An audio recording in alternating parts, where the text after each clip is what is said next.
এবারে নির্বাচনী প্রচারণায় আমরা যে জিনিসটা মনে করি যে প্রত্যেকটা মানুষের গ্রামে গঞ্জে আমরা যেটা দেখছি, মানুষের মনস্তত্ত্বে একটা পরিবর্তন এসেছে। মানুষ আগে পারিবারিকভাবে যেই দলে বা কোনো একটা মার্কায় যে ভোট দিত বা একটা পরিবারকে ভোট দিত, ওই চিন্তাটা এবার আর মানুষ করছে না। শুধু যে পড়াশোনায় যারা শিক্ষিত মানুষ তারা নয়, বরং যারা মাঠে ঘাটে কাজ করে, কৃষক, শ্রমিক, আমরা দেখছি তাদের মধ্যেও ভোটের বিষয়ে একটা সচেতনতা এসেছে। তারা তাদের জায়গা থেকে জুলুমের বিপক্ষে, ইনসাফের পক্ষে, সত্য ন্যায়ের পক্ষে তাদের ভোটটা দিতে চায়।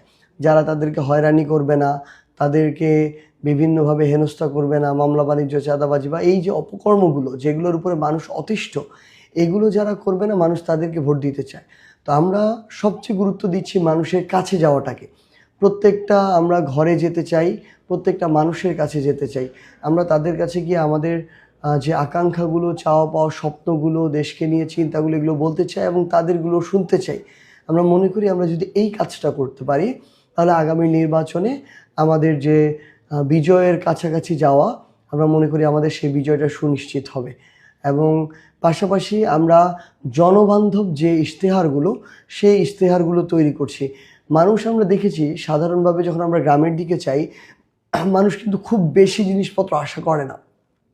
তারা তাদের জায়গা থেকে তাদের প্রয়োজনীয় রাস্তাঘাট, প্রয়োজনীয় অবকাঠামো এবং তাদের যে সেবাগুলো, সেগুলো নিশ্চিত চায়।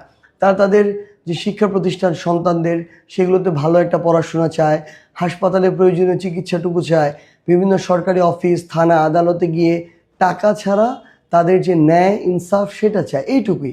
সো আমরা আমাদের জায়গা থেকে মানুষের কাছে এই কমিটমেন্টগুলোই তুলে ধরছি যে আমরা সকল ক্ষেত্রে রাজনৈতিক যে ক্ষমতার অপব্যবহার, সেটা থেকে আমরা দূরে থাকব এবং মানুষের সাথে ন্যায় ও ইনসাফ নিশ্চিত করব।